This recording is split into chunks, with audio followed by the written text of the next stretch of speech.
Hello सबैलाई नमस्ते। तपाईहरुले देख्न सक्नुहुन्छ टी गार्डन।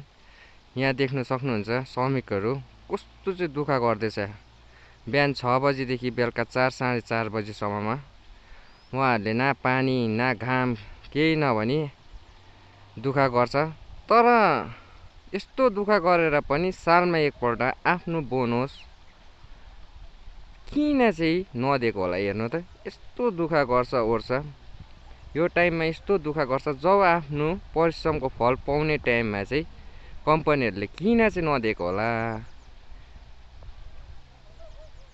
हेर्नुहोस् त यो चाहिँ हाम्रो नेताहरूले गर्दै नै हो।